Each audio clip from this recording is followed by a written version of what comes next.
He woke up to the sound of engines.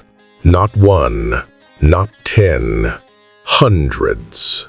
The desert wind carried the deep growl of motorcycles, circling his small house like a storm of thunder and chrome. And the man who'd saved a stranger's life just 12 hours before had no idea what kind of world he'd stepped into. Stick around, because this isn't just a story about survival. It's about a code, a brotherhood that never forgets. His name was Eli Turner, a quiet mechanic who had made solitude his only companion.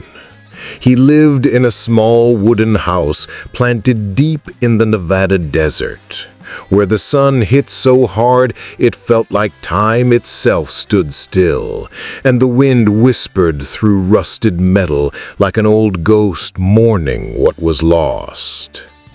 Eli wasn't a man of many words, nor of many friends. He spent his days repairing engines made of dust and steel, bringing life back to things everyone else had already abandoned. Because to him, machines were far more predictable than people. But that night, everything changed. Far in the distance, beneath the crimson glow of sunset, he saw a flash of metal, followed by a dull crash. A sound so sharp it cut through the stillness of the desert like a blade. He grabbed his flashlight, climbed into his old truck, and followed the echo across the dunes, driven only by instinct and something he couldn't quite name. What he found stopped him cold. A wrecked motorcycle, still warm from the engine's last breath, and beside it a man lying face down in the sand, half buried, half broken. The stranger was barely breathing. His torn leather jacket, soaked in dust and blood, bore a stitched emblem that shimmered faintly in the moonlight. Iron Saints MC. Eli didn't know the name, but something about it carried weight, power, danger, and a kind of respect that didn't need words. Still, he didn't hesitate. He lifted the man onto his shoulders, carried him into the house, feeling the weak pulse against his neck, the smell of oil mixed with blood, and the silence of the desert pressing close around them. Inside, he turned his workshop into a makeshift operating room, a workbench as a table, a clean rag, a thick needle, and half a bottle of whiskey. He cleaned the wounds, stitched the deeper ones with unsteady hands, and waited. He didn't speak, he didn't think, he just listened. To the ticking clock, to the shallow breath of the man he'd pulled from death, and to the hum of the desert outside, holding its breath with him. When dawn finally crept through the window, Eli rose to check on the stranger. But the bed was empty. No sound, no struggle, no sign of departure. The man was gone. Only the bike remained, half buried in the sand outside the workshop, standing silent in the morning light, like a monument to a mystery that had only just begun. At first, Eli thought the stranger had simply wandered off, disoriented, maybe delirious after the crash. It wasn't unusual for shock to do strange things to a man.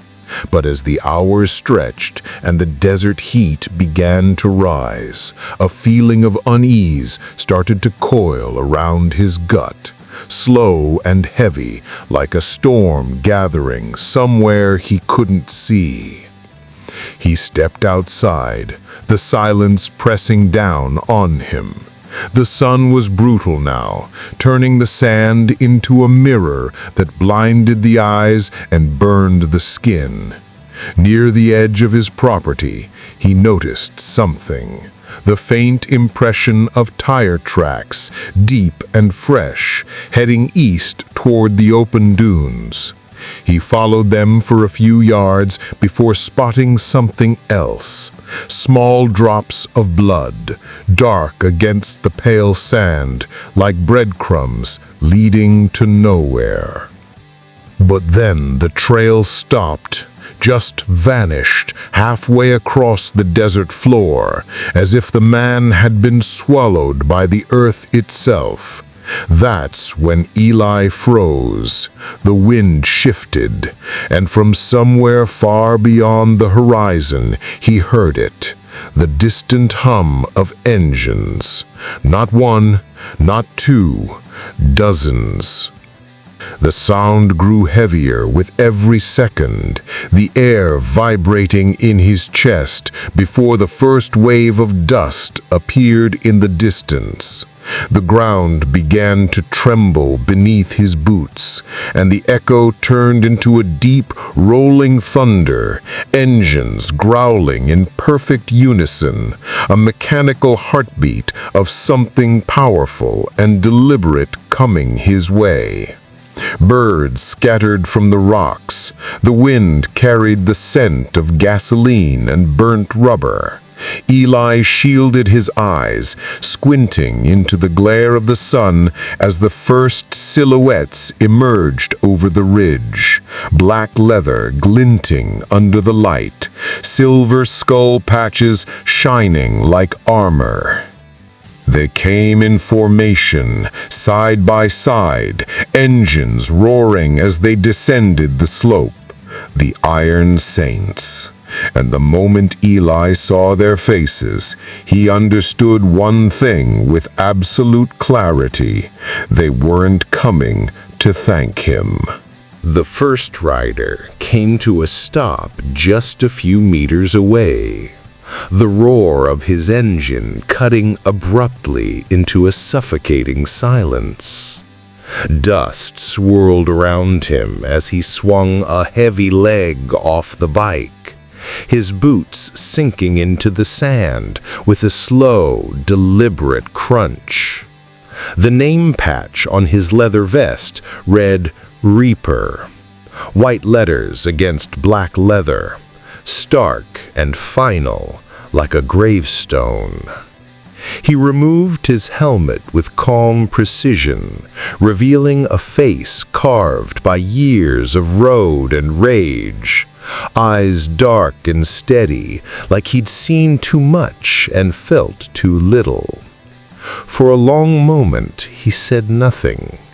He just looked at Eli, looked through him, really, as if he were measuring the man's soul, searching for cracks, for guilt, for truth. Finally, his voice broke the air, deep, rough, commanding.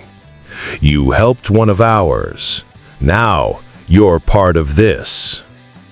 Eli opened his mouth, tried to explain that he didn't even know who the rider was, that he'd only done what any decent man would do. But Reaper didn't seem to care. None of them did, because the club had already made up their mind. Engines went silent one by one, replaced by the slow crunch of boots and the clicking of metal chains. The bikers spread out, surrounding Eli's property like wolves circling their prey. Some inspected the wrecked Harley still lying half-buried in the sand. Others crouched over the faint bloodstains near the dunes, tracing them with gloved fingers. Their discipline was unnerving. No shouting, no chaos, just cold, silent coordination. Within minutes, Eli realized this wasn't some random gang.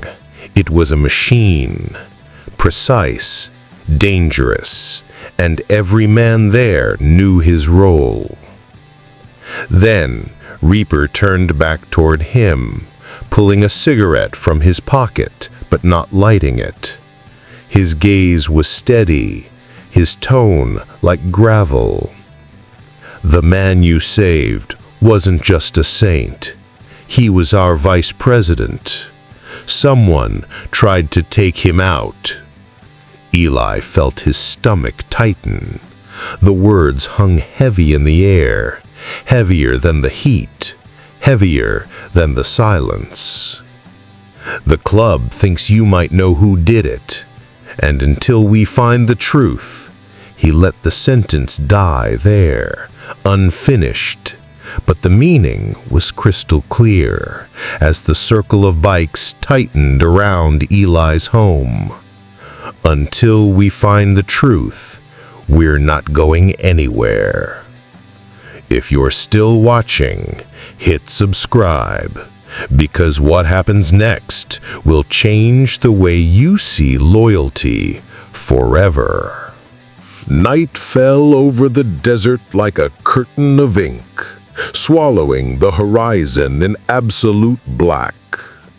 The air turned colder, the silence heavier.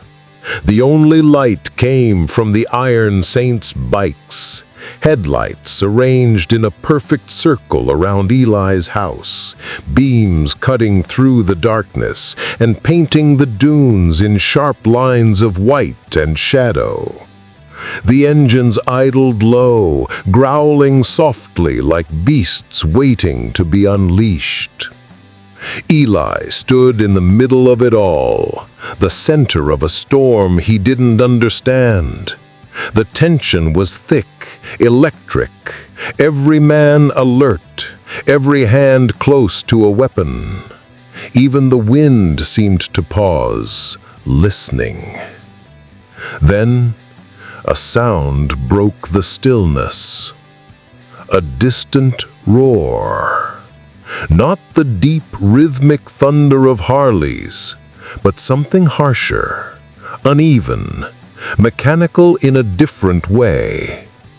Headlights appeared on the far ridge, flickering and multiplying, carving a trail of dust through the night. Trucks. Several of them. Reaper's head turned sharply. His men tensed. "They found us," someone muttered. As the vehicles approached, the glint of rifles became visible under the moonlight. These weren't travelers or cops. These were the same men who'd left the vice president bleeding in the sand. The bounty hunters, hired guns working for a rival club that called themselves the Scorpions. Eli barely had time to process it before the first shot cracked through the darkness. A sharp flash, a metallic scream. Bullets slammed into the sand and ricocheted off chrome, sparks scattering like fireflies in a storm. The Saints reacted instantly. No hesitation, no fear. Engines roared to life in unison, headlights flaring brighter as men ducked behind bikes and returned fire. The sound of gunshots and revving engines merged into something primal, a war cry of metal and fury echoing off the desert rock. Eli dove behind his old truck, heart hammering in his chest, the smell of gasoline thick in the air. Every breath burned, every shot felt closer than the last. He risked a glance and saw Reaper standing tall amid the chaos, shouting orders, dragging someone out from a van parked behind the bikes. It was him, the man Eli had saved, the vice president of the Iron Saints, still alive, barely, but breathing. Under a shower of dust and gunfire, their eyes met.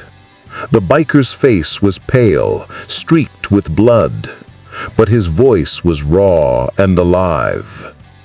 "Get down," he shouted. "You saved me once, don't make me return the favor twice."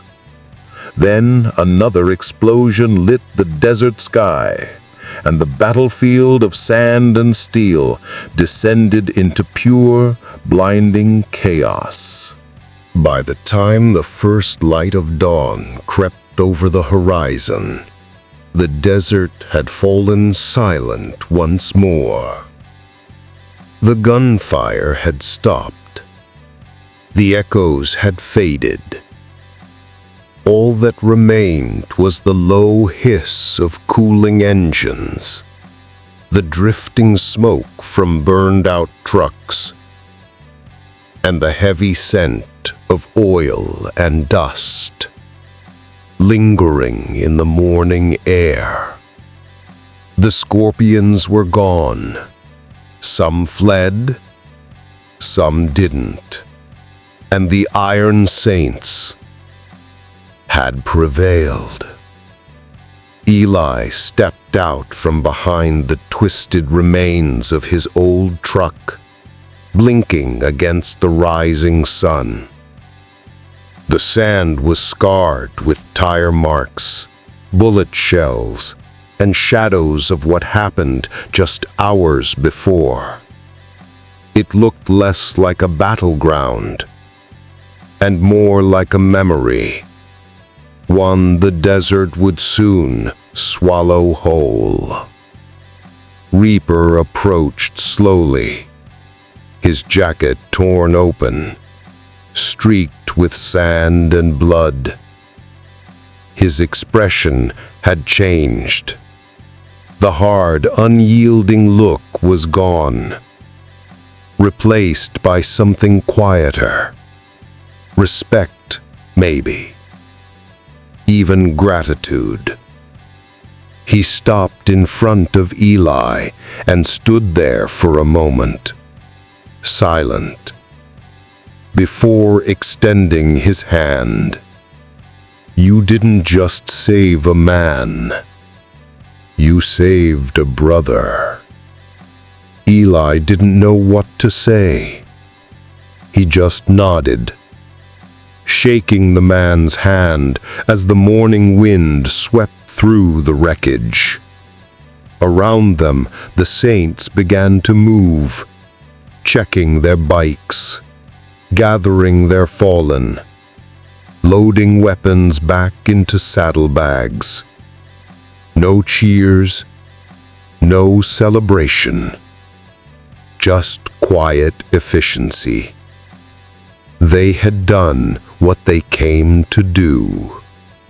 A few hours later, distant sirens broke the calm.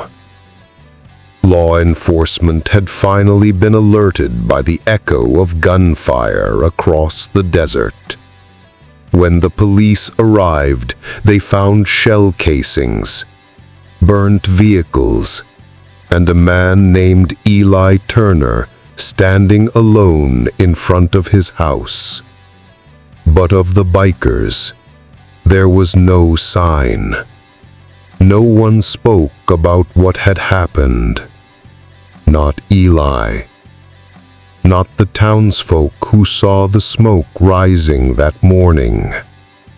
It was as if the desert itself had chosen to keep the secret. When Eli turned back toward his porch, he noticed something waiting for him. A black leather vest folded neatly on the steps, its surface worn but clean. Across the back, stitched in silver thread, were 3 words that shimmered under the morning sun. Iron Saints. Nomad. A silent gift. A mark of belonging. And a reminder that from that night on, Eli Turner would never truly be alone again. Weeks passed, and life in the desert returned to its quiet rhythm, or at least it tried to. The wind still howled through the rusted signs. The night still stretched endlessly under the stars. And Eli still spent his days repairing engines no one else cared about. But sometimes, just after midnight, when the air was cold and still, he'd hear it again. The low, distant rumble of engines rolling somewhere beyond the dunes. Not close enough to see, but close enough to feel. Like a heartbeat in the dark. He never went looking for them. He didn't need to. The sound alone was enough, a reminder that out there, in the endless sea of dust and silence, someone was still watching over him. The vest hung on a hook by his door, untouched but never ignored. The black leather had begun to crack under the heat, and the silver letters of Iron Saints, Nomad, had faded slightly. Yet, every time Eli's eyes passed over it, he felt that same pull in his chest, a quiet weight that wasn't fear, but belonging. He realized something simple in those long, empty days. Kindness travels faster than fear. What he had done that night, without thinking, without expecting anything in return, had set off a chain reaction he couldn't stop if he tried.